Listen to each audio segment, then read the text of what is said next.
a quien cabe la responsabilidad de esta ponencia, el doctor Fernando Bordignon y la señora Lucila Duguera. El doctor Fernando es profesor asociado ordinario de la Universidad Pedagógica Nacional. Él es doctor en Comunicación y Educación en Entornos Digitales, especializado en el desarrollo de los saberes digitales. Ha investigado temas relacionados con la comunicación y la educación. Hoy participa en proyectos de trabajo que analizan ambientes informales de aprendizaje, Makerspace, Fab Labs, buscando experiencias que contribuyan a mejorar la educación pública. Especialidades de la recuperación de información, web mining, divulgación científica, redacción de contenidos y beta tester.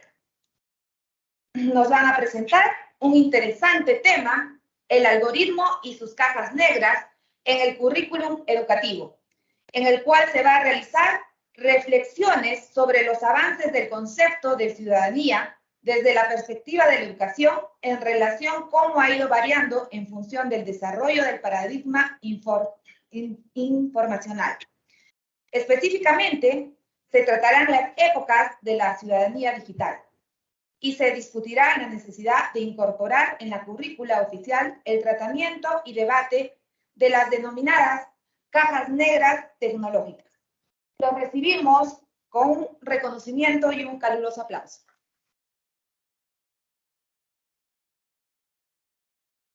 Bueno, buenas tardes al auditorio, a los que están presentes, a los que siguen la transmisión.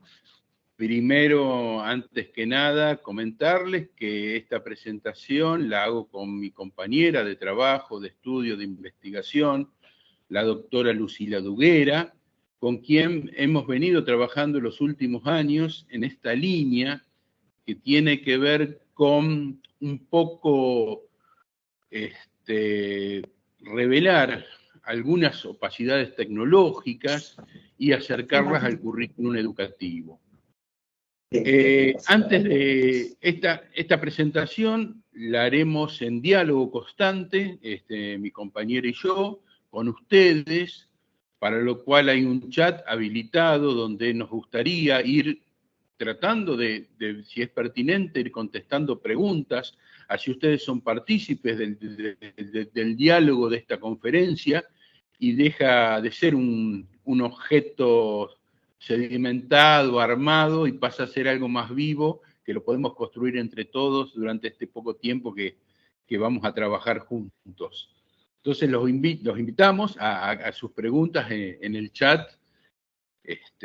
Bueno, en lo formal, agradecer a la Universidad Católica de Santa María y en particular a nuestro anfitrión, el doctor Klinge Villalba Condorí, quien nos ha, digamos, invitado, nos ha abierto la casa a que podamos dialogar con ustedes, a que podamos, de alguna forma, contarles nuestro trabajo, nuestras preocupaciones y también escuchar las propias. Como les adelantamos,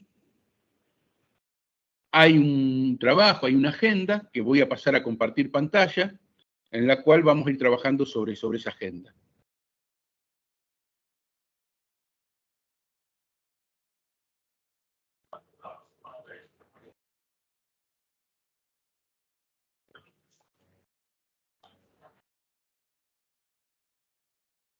Bueno, ahí se está, si alguien me confirma, si se está viendo la pantalla completa de la presentación.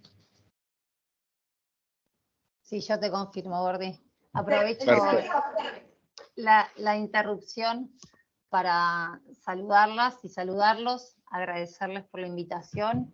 Es un gusto estar acá hoy tejiendo esta conversación acerca de una temática que entendemos junto con Fernando de sumo interés y necesidad de problematizar y de seguir pensando y adentrándonos. Así que en este rato que vamos a tejer esta conversación, las invitamos y los invitamos a interrogarnos, ¿no? y a preguntarnos por estas cajas negras y por estas opacidades tecnológicas transversales en el día de hoy al mundo de la educación. Así que de eso vamos a estar conversando en breve. Bueno, la agenda es la siguiente. Nosotros planteamos 3 momentos. Ahí abajo, si quieren copiar, está el link de esta presentación. Si vamos a tratar de ponerlo en el chat también ese link. O sea, si alguno quiere seguir desde algún dispositivo, le interesa guardar algo, bueno, ahí está el link de la presentación. Vamos a tener 3 momentos. En una primera parte vamos a plantear un contexto en el cual se desarrolla esta ciudadanía para la era digital y en particular el tema muy directamente ligado a ella, que son las opacidades tecnológicas, las cajas negras. En una segunda parte vamos a tratar de avanzar un poquito en lo que se entiende hoy en educación, ciudadanía en la era digital, cómo ese concepto ha variado y de lo que hoy se pretende incorporar al currículum educativo, en particular en la escuela obligatoria, sobre esta temática. Y lo tercero, vamos a tratar de, ya dentro de esa ciudadanía para la era digital, pensar un área de trabajo, pensar una línea de trabajo que tiene que ser, o que entendemos que podría ser, la apertura de cajas negras tecnológicas en los salones de clase. Así que bueno, empezamos, vamos hacia la deriva. ¿Qué entendemos por esa metáfora de cajas negras tecnológicas? Un poco ahí tomando ese pensamiento, esa cita de Daniel Innerarity, esas cajas negras son como metáforas que de alguna forma están escondiendo funcionamientos, modelos de negocio, formas de desarrollarse, de distintos artefactos, en particularmente aquí vamos a tratar los artefactos digitales, los dispositivos digitales, y que nos están afectando también nuestro cotidiano. ¿Por qué?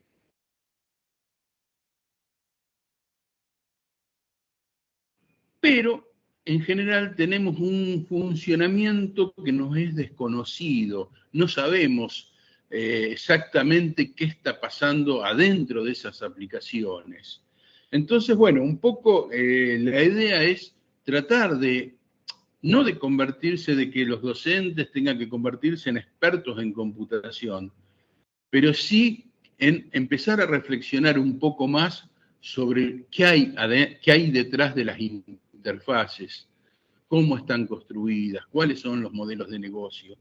O sea, en general, este tipo de situaciones. Cuando hablamos de cajas negras tecnológicas, ahí tenemos ejemplos. Tenemos ejemplos que nosotros vemos a diario, leemos, aparecen en la prensa, aparecen en la literatura científica. Una primer, si queremos decir, imagen de caja negra tecnológica es el algoritmo de búsqueda de Google, ese algoritmo pionero, que un poco decimos nosotros que es la nueva fórmula de la Coca-Cola, porque en su momento, bueno, fue todo un gran secreto, un algoritmo que se iba modificando y el que lo lograba conocerlo iba a poder adaptar de mejor manera sus páginas web para que salgan primeros que otras. Entonces, de alguna forma, ahí mostramos un ejemplo de caja negra, pero hoy se han expandido y son muchas. Por ejemplo, los algoritmos de recomendación que podemos tener en Netflix, que podemos tener en Spotify para música, o por ejemplo, cómo funciona un automóvil autónomo, cuáles son los modelos éticos con que ha sido programado en caso de lo inevitable, hacia qué decide en caso de lo inevitable, cómo fue eso programado. La inteligencia artificial como gran marco general de cajas negras, el aprendizaje automático en particular dentro de la inteligencia artificial, y el voto electrónico, el tema del voto electrónico, que es algo que está avanzando mucho en muchos países. Brasil hace poco dio una prueba de voto electrónico general, pero muchas veces, por cierto secretismo, los algoritmos que hay adentro del voto terminan siendo en algunos casos cajas negras, y eso puede atentar contra las democracias.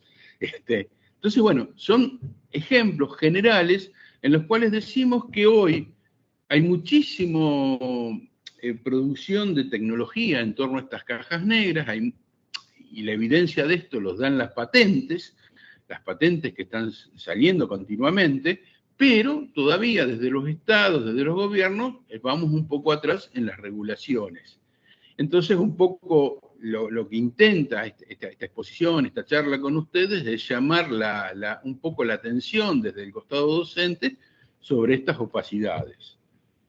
Bueno, en particular, ahí abajo a la derecha tenemos EdTech, o sea, tecnología educativa. Y decimos que la tecnología educativa es una gran caja negra también. Este gráfico que ahí tomamos como ejemplo con Lucila, fue realizado hace poco en un evento de debate, de reflexión sobre tecnologías digitales y escuelas, por el profesor Neil Selwyn. Y mientras hizo el debate, la mesa redonda donde se reflexionó sobre la temática, había un ilustrador que iba tratando de generar una suerte de síntesis gráfica de todo lo que se estaba discutiendo en torno a tecnologías digitales, datos y escuelas. Y ahí adentro vemos que, como una explosión, digamos, de lo que hay debajo de ese tech, muchas cajas negras que hoy habitan las instituciones escolares. Entonces, bueno, quiero compartir ahora con la profesora Lucila, que nos hable un poquito de esta temática en sí, como para dar un contexto, un marco de estas opacidades que están en torno a las tecnologías digitales y la educación. Bueno, gracias. Quiero, recuperando un poco lo que señalaba recién Fernando, dos aclaraciones que calculo comparten, que voy a hacer. Una es pensar que estas opacidades tecnológicas, ¿no? No son nuevas, ¿no? Como tal, digo, la sociología de la tecnología intenta, junto a un conjunto y una diversidad de marcos teóricos, de construir y desarmar esto que se nos presenta como el determinismo tecnológico, ¿verdad? Entonces, es bien interesante pensar estos procesos de descajanegrización en los distintos ámbitos de la vida, ¿no? Y a nosotros nos compete, por lo menos, pensar en este caso la educación. Más precisamente estamos pensando en la educación formal. Una educación que está, digamos que a partir de la pandemia se amplificó, ¿no? E intensificó el uso de estas tecnologías digitales. Este punto creo que no es menor, ¿no? Ahora cuando veamos un poquito en breve el crecimiento que tuvo la tecnología educativa, y calculo que ustedes habrán estado conversando sobre eso en las distintas jornadas y espacios de diálogo, pero para desarmar algunos discursos en los que se nos presenta como la tecnología, o se nos presentó, ¿no? Con la pandemia, que las tecnologías digitales estaban como llegando a los sistemas educativos. Y creo que es necesario, digamos, reponer que hace ya varias décadas que las tecnologías digitales ingresaron a los sistemas educativos formales, de distintas modalidades, ¿no? Laboratorio de informáticas, aulas 1 a 1, aulas móviles. Entonces, digo esto porque el diálogo que nos invita a hacer ahí Neil Selwyn es desarmar e historizar este proceso de incorporación de tecnologías digitales, ¿sí? Y pensar junto con estas escuelas, ¿no? Que además estamos en un momento histórico, como es el capitalismo informacional, en que la educación formal está en baja, ¿no? O en detrimento de la escuela. Es deseable, ¿no? Que pensar por qué nos interpela pensar acerca de la educación como un bien común, que le compete a los estados y que es necesario que por las que se vele, y estos usos de tecnologías digitales, o para decirlo en otros términos, ¿no? ¿Cuáles son esas ciudadanas y ciudadanos que la educación formal va a ayudar a construir, va a intentar construir, y cómo dialoga esto con las tecnologías digitales, el uso de los datos, ¿no? Que no es menor, como vamos a ver en un ratito, y todo lo que eso conlleva, ¿verdad? A veces en nuestros discursos, en las formaciones discursivas, parece que todo queda, digamos, como en el hardware, ¿no? Cuando sabemos que hay mucho más que eso, ¿no? O todos intuimos que sí, que bueno, se quedan con nuestros datos, pero bueno, es así, no queda otra. Bueno, la invitación es a pensar si es que no queda otra, qué supone eso para nuestros futuros ciudadanos y ciudadanas, ¿no? Para nuestros estados, pensando sobre todo o queriendo discutir como países periféricos, ¿no? En las lógicas y en qué diálogo podemos contribuir a otras discusiones y a otra formación de nuestros ciudadanos cuando sabemos que todavía nos quedan varias batallas por dar, ¿no? Y donde volvemos a pensar de alguna manera con la incorporación de tecnologías digitales en qué supone alfabetizar, ¿no?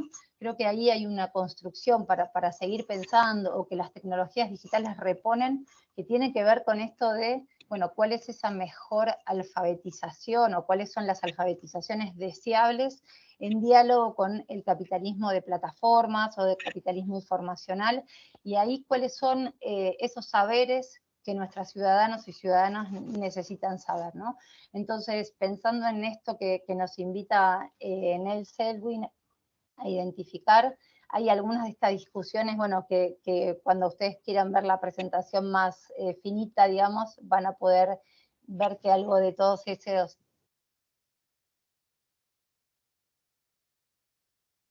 hace un poquito este crecimiento, ¿no? O esta agenda, esta conversación, tiene como contexto, por supuesto, este capitalismo de plataformas, como ya conocemos, o capitalismo informacional, pero dialoga también con un proceso más amplio que es el de la industria educativa global, ¿no? Una industria educativa global que no es novedoso el término, por supuesto, sino que ya tiene al menos 2 décadas, ¿no? Fue acuñado en el 90, pero es interesante pensar porque este concepto estaba en diálogo directo con la privatización de la educación y en general con ese crecimiento de las instituciones privadas en nuestros países periféricos.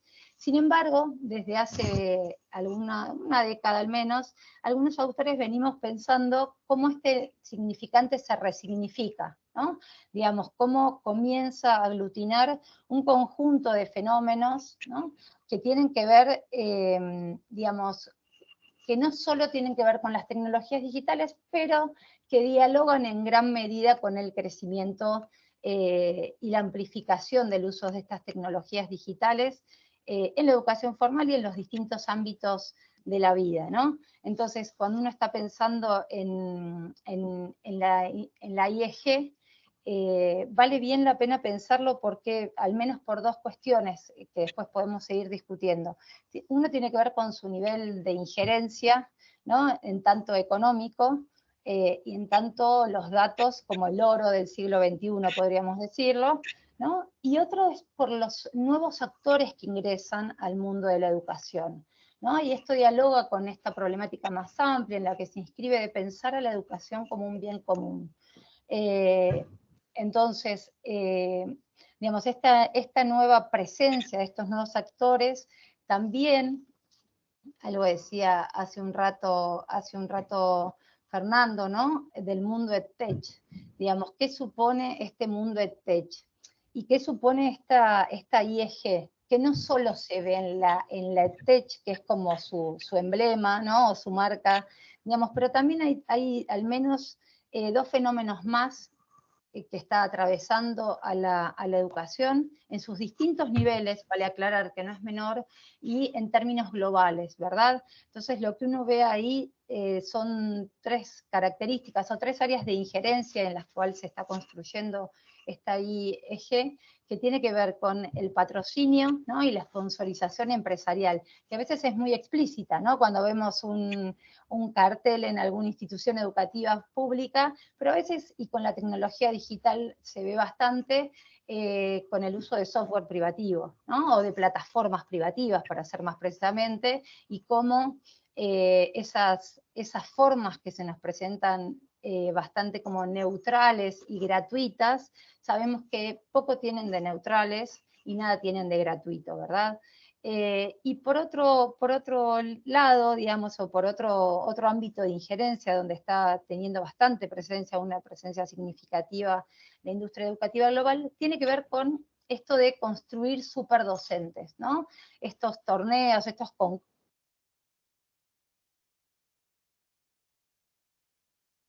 digamos, no es un problema en sí, o eso no sería un problema en sí. El problema es cuando desconocemos, ¿no? Que esa formación en los formadores va acompasada y dialoga, ¿no? con toda la comunidad educativa, que no solo queda reducido en la figura de un docente o una docente, sino que las instituciones educativas se van construyendo, ¿no? En ese diálogo constante y permanente que hace a la educación en sus distintas variantes, ¿no? Formal, informal y no formal, pero más precisamente en la formal. Entonces, es deseable que volvamos a pensar cómo la figura del docente, ¿no? También se ve atravesada por esta industria educativa global, en la cual parecería, ¿no? que este rol se torna algo del orden excesivamente singular, como un profesor netamente como emprendedor o estrella, desconociendo a esos docentes como pertenecientes a un colectivo de pensamiento, pertenecientes a una actividad que tiene diálogo con esos otros y otros en los cuales uno va articulando conversaciones en la educación formal. Entonces, esta IEG, ¿no? que viene como creciendo significativamente y ganando terreno, podríamos decir, tiene su tercer, digamos, área de injerencia que está cobrando hoy como no solo el nivel muy extendida, ¿no? sino excesivamente rentable, podríamos pensar, que se objetiva en la tecnología educativa, que es el área del EdTech. Y acá, cuando pensábamos con el profesor Fernando, cómo estructurar esta conversación, ¿no? Volvíamos a esto de por qué es una conversación necesaria, ¿no? O por qué vale la pena que nosotras y nosotros estemos destinando el rato, ¿no? Nuestro tiempo, que es lo más valioso, y sobre todo nuestro tiempo y nuestra atención, ¿no? Que como toda economía de la atención sabemos que es lo que más digamos, con lo que están disputándonos todo el tiempo, estas tecnologías digitales, las plataformas, sobre todas las cosas, ¿por qué valía la pena? Y ahí vuelvo a pensar, y me gustaría que pensemos en el rato que nos queda para tejer y ampliar esta conversación, en la educación como bien común, ¿no? En esto que la educación intenta velar, ¿no? Que es por la construcción de lo común. Digamos, de un mundo común en el que nos aglutine a la mayoría posible, ¿no? Donde las diversidades de pensamiento puedan respetarse, donde esas otredades diferentes no sean de una ajenidad tan excesiva que no la podamos tolerar. Entonces, es necesario que repongamos o discutamos, bueno, esto de la importancia del cuidado de la educación, ¿no? Como un bien común. Y digo esto porque en general lo que uno advierte con la tecnología educativa y con la EdTech más precisamente, ¿no? Que tiene que ver con la creación de un mundo de todos parecidos, ¿no? De esta creación de burbujas que tiene, en el que esas otros y esos otros se nos hacen muy, muy diferentes. Entonces, cuando uno piensa en esta descajanegrización de la tecnología educativa, y de la EdTech, estamos pensando en distintas formas de software, hardware, contenidos, digamos, empresas que se dedican a algunas de estas posibles áreas, ¿no? Y sobre la que, digamos, están están lucrando claramente y están sobre todo las cosas obteniendo datos, ¿no?, de nuestras y nuestros estudiantes. Entonces, para pensar específicamente las EdTech, también vale la pena, o en diálogo con ello, creo que es necesario pensar cómo estas áreas, digamos, al menos uno identifica con las EdTech 4 grandes áreas de influencia. ¿Sí? Por un lado, esto de pensar en la programación y la codificación, calculo que habrán estado conversando largamente, ¿no?, sobre la necesidad de, bueno, cuáles son esos saberes en diálogo con una alfabetización informacional y en qué medida es deseable o no. Vamos a conversar un ratito acerca de eso. Digamos, de cómo, digamos, de la importancia de estos saberes informacionales, algunos nos gusta llamarlos tecnosociales. Otra segunda área de influencia que uno identifica, bueno, tiene que ver con el lugar sustantivo de las empresas que se dedican al aprendizaje de idiomas, y otras 2 más que tienen que ver con las tutorías y con la gestión de la educación, ¿no? Digamos, pero lo que me gustaría como dejar en claro para poner a conversar, por supuesto no como algo cerrado, es el lugar de crecimiento, ¿no?, que han tenido las EdTech. Ni hablar, imagínense, durante la pandemia. Digamos, lo que se identificó fue como, digamos, que creció su inversión 6 veces más de lo que venía, que crecen a diario, y en nuestra región en particular, en el 2021 se crearon 1.500 empresas más, que los actores que están por detrás, ¿no?, y pensando en diálogo con esto de cuáles eran esos actores que estaban en diálogo con la IEG, son inversionistas de riesgo, y lo que eso supone para el mundo de la educación también. Lu, sí, perdón. A ver, propongo como para cerrar esta primera parte. Primero, bueno, si hay alguna consulta, algún aporte, algo, trabajarlo por ahí. Mientras tanto, porque yo no puedo mirar el chat en este momento porque estoy proyectando. Perdón. Yo les comento sobre este cierre un poco lo que dice Lu, el tema de que hubo un hecho significativo que a nosotros como equipo de investigación nos llevó mucho a pensar, a reflexionar sobre la necesidad de descajenerizar, de trabajar estas problemáticas en el ámbito educativo. Público, ustedes lo pueden descargar, se llama así, ahí en el nombre que aparece en inglés en el slide. ¿Cómo se atreven a meterse en mi vida privada? Violaciones de los derechos humanos de los niños por parte de los gobiernos que avalaron el aprendizaje en línea durante la pandemia COVID-19.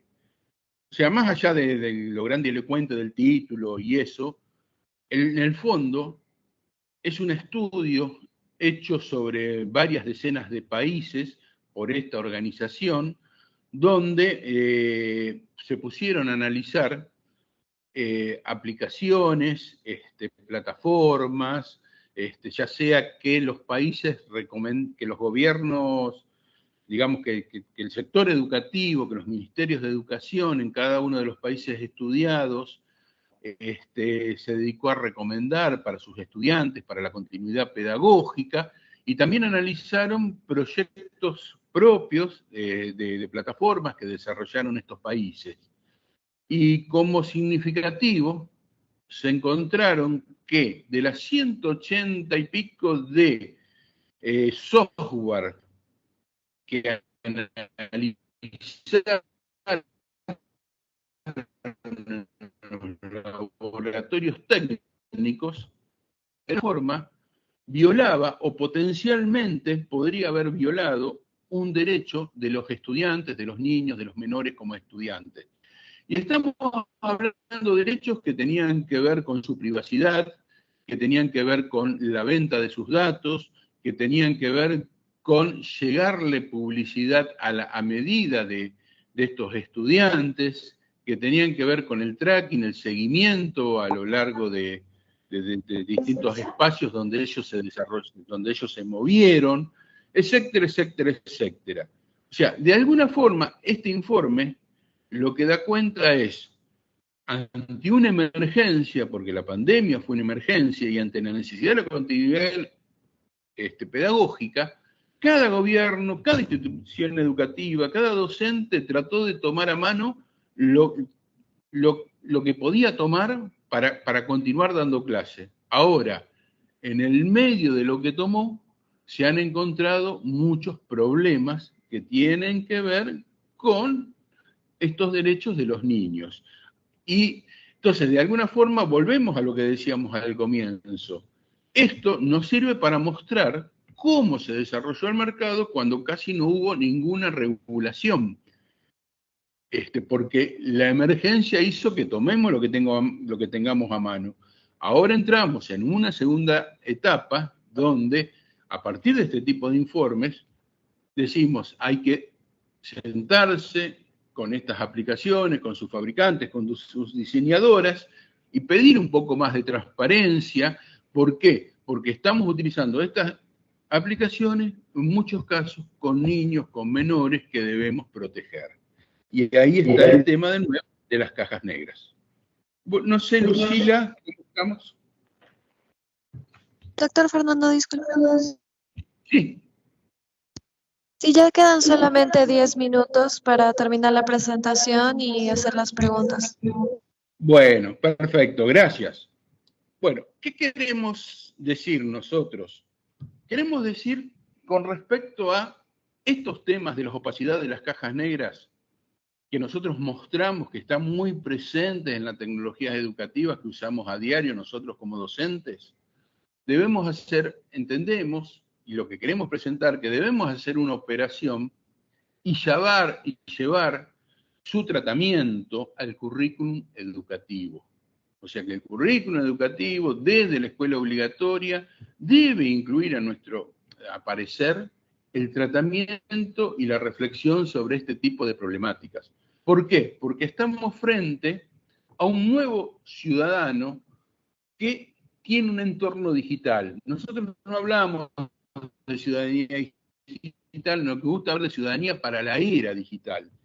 Y en este contexto de ciudadanía para la era digital, nosotros encontramos, haciendo un relevamiento, haciendo una revisión de un estado del arte, que hubo como una primera época en la cual ciudadanía digital tenía que ver con el uso correcto y seguro y una mirada controladora en el uso de las tecnologías por parte de los estudiantes. Luego se pasó a una segunda época donde un poco se incluyó la primera, pero también se empezó a pensar en cómo los ciudadanos pueden participar a través de los artefactos tecnológicos para tener una participación más plena, más organizada, más rica, asociada con su vida y con el desarrollo de su comunidad. Y por último, hoy, para algunos autores, vivimos una tercera etapa de la ciudadanía en la era digital, que tiene que ver con la resistencia crítica. O sea, aparte de la participación, trabajar en ciudadanía digital con el compromiso, con el activismo en red, con la organización para la defensa de los derechos, de las causas. En ese marco, de ese tercer momento, nosotros le incorporamos una mirada que tiene que ver con incorporar esta apertura de cajas negras en el aula. O sea, poder trabajar distintas formas de acompañamiento a nuestros estudiantes para la comprensión de estas opacidades tecnológicas, en función de no que tengan un conocimiento más por tener, sino que puedan comprender cómo lo cotidiano funciona, cómo lo que está alrededor de ellos funciona. Y ahí les vamos a dejar, en ese link que está arriba, algunos ejemplos de la prensa y cajas negras tecnológicas a nuestro entender. En esos ejemplos de la prensa, entendemos que pueden ser buenos puntapiés, pueden ser buenas ideas para empezar a debatir en aula estas problemáticas. Por ejemplo, tomemos el tema de lo gratis. A ver, en Internet lo gratis sabemos que no es gratis. Hoy estamos pagando de alguna forma por aquello que es gratis, con nuestros datos, con una forma de extractivismo de datos que después pueden ser comercializados. O, por ejemplo, otra caja negra, trabajar en las aulas, tiene que ver con voto electrónico. O sea, votar, enseñar voto electrónico no es enseñar solamente una interfaz, cómo se vota sobre una interfaz, sino es cómo es ese proceso interno, cómo se organiza, qué seguridad hay en torno al voto electrónico, cómo se transfieren esos resultados, qué seguridad hay en la transferencia de esos datos, cuáles son los distintos puntos de auditoría intermedio que aseguran nuestra decisión democrática. ¿Qué sé yo? Otro ejemplo como para terminar. Me Sí. parece que junto con esos ejemplos, y ya para cerrar, para dar espacio al diálogo, de construir también las formaciones discursivas que acompañan a este mundo tecnológico, ¿no? Esto de la tecnología educativa como salvadora, como carente de ideología, neutral, que va a posibilitar un aprendizaje personalizado sin problematizar qué supone, ¿no?, ese aprendizaje personalizado y de qué estamos hablando. Entonces, en conclusión, la idea es no solo descajenegrizar en los ejemplos estos que compartía Fernando, sino también pensar el discurso que acompaña estas incorporaciones de tecnologías en la educación formal más propiamente dicha y sobre todo en diálogo con el mundo EdTech. Bueno, gracias.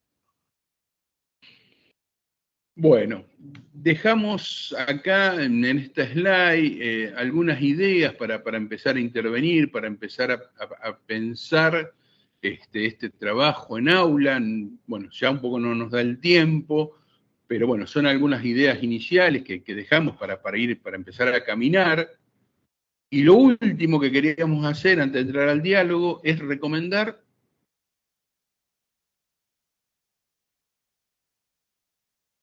construir uno su portafolio docente con distintos conocimientos que puedan ayudar a comprender estos elementos tecnológicos más allá de ser usuarios. Y uno, bueno, es un clásico de la profesora Shoshana Zuboff, el libro La era del capitalismo de la vigilancia. Si bien hay algunos comentarios en el sentido críticas, que es un libro bastante pesimista, pero más allá del pesimismo, que puedo compartirlo, hay mucha información acerca del lado B de la tecnología, de cómo se construye, cómo se diseña y cómo se implementa.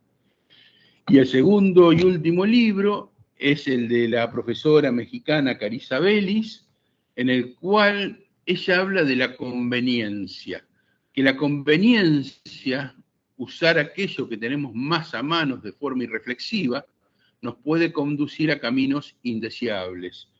Y de alguna forma, a lo largo de su libro, Privacidad es Poder, nos habla, digamos, devela algunas cajas negras, pero también nos da un mensaje de que tenemos que salir de alguna forma del status quo, de una cierta conveniencia de uso tecnológico para poder pasar a un nivel de ser usuarios más críticos. Bueno, estas son las presentaciones, abrimos a las preguntas. Dejo de compartir. Gracias, doctor Fernando, por su exposición junto con la doctora Lucila. Vamos a pasar a lo que serían las preguntas. En el lado presencial, no sé si hay alguna pregunta.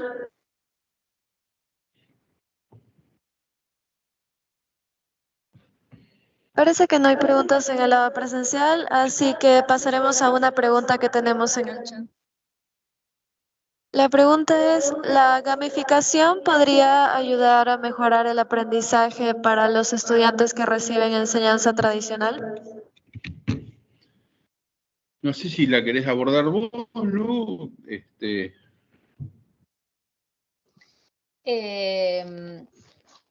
A ver, la gamificación lo que posibilitaría es al desarrollo de algunas habilidades, ¿no?, y algunos saberes que entendemos como tecnosociales, que podrían estar en mejor sintonía con la educación formal si fuese recuperada desde ahí, ¿no?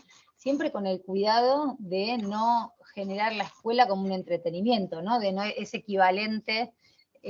Acá en Argentina hemos discutido hace varias décadas esto de la tinelización, no sé si lo conocerán a Marcelo Tinelli, pero la tinelización de la educación, ¿no? Que no seamos meros entretenedoras y entretenedoras. Entonces, la inclusión y la incorporación de videojuegos digamos, supone toda una discusión en cuáles son los deseables, ¿no? Y para qué, ¿no? Algo repone esa vieja pregunta, el para qué y el cómo, acerca de este tipo de tecnologías digitales, en este caso videojuegos. Pero lo que sí tenemos claro es que seguramente esa incorporación vaya a dialogar más con ese lenguaje que hablan nuestras estudiantes y nuestros estudiantes, ¿no? Pero bueno, no la incorporación por la incorporación, diría eso, por lo menos. Sí, yo lo que les recomendaría en gamificación, que sigan mucho a una aplicación de la EdTech, como hablábamos hoy, que es la plataforma Duolingo. Les recomiendo, a mi juicio, es un muy buen ejemplo de cómo se implementa la gamificación en el aprendizaje, pero por otro lado, Duolingo lo que está recogiendo es mucha información acerca de cómo las personas aprenden lengua. Y está liberando algunos de los juegos de datos que obtiene de cada uno de nosotros cuando practicamos algún lenguaje, está liberando algunos de esos juegos de datos para que la comunidad científica pueda analizarlos. Entonces, en ese sentido, yo, completando a lo que decía mi compañera Lucila, creo que la gamificación bien aplicada puede llegar a traer en un futuro bastante más conocimiento acerca de cómo aprendemos.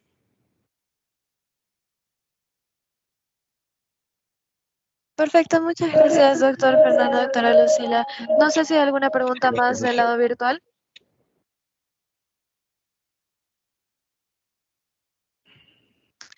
Parece que no hay más preguntas. Muchas gracias por su ponencia y su asistencia en este congreso. Les agradecemos mucho. Muchas gracias a ustedes. Muchísimas gracias. Que tengan buenas tardes.